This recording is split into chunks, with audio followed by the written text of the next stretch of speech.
So you're walking down a road, right? And what is it you hear? Maybe a or a honk honk, or maybe, if you're really lucky, one of those Roadrunner meeps. But have you ever wondered if those noises might affect you in some way?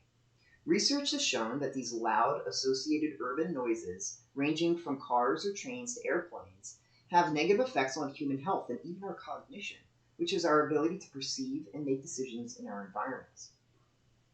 But what about animals? I mean, at least we have some kind of reprieve from this noise, right? A sanctuary in our house, or dare I say, the cubicle at the office. But wild animals rarely share that luxury and deal with urban noise, rain or shine, day or night. And that's not just a figure of speech. Some birds, for example, really do sing at night to ensure their song is heard and avoid the busiest traffic hours during the day. But that example only tells me that animals can immediately change some behaviors to adapt to some degree to urban noise. It doesn't tell me if urban noise has negative developmental effects, like in health or cognition, as it has been suggested in humans. So, to answer if urban noise affects cognition and health, I'm breeding and raising three different cohorts of a little songbird known as zebra finches. And this is going to be in three different sound environments. Until they reach adulthood, which is roughly 90 days, one group is exposed to urban noise, the noise made of those rooms and beeps. The second group is exposed to static background noise considered to be natural. And the final cohort is given no noise but the zebra finch songs and calls from their fellow flockmates.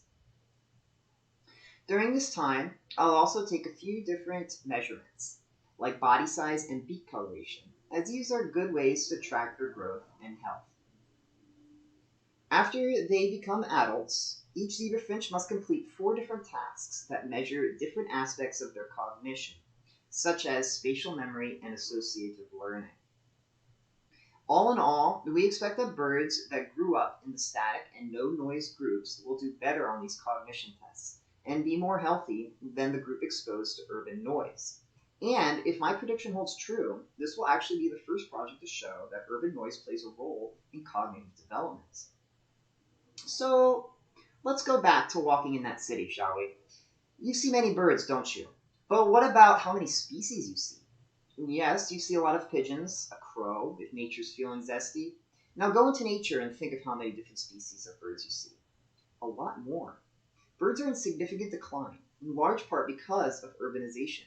In North America alone, bird populations have decreased by 30% since 1970. Because cognition is key to survival of an animal, including you, understanding how urban noise might affect cognition is critical for the conservation of our beloved feathered city mates.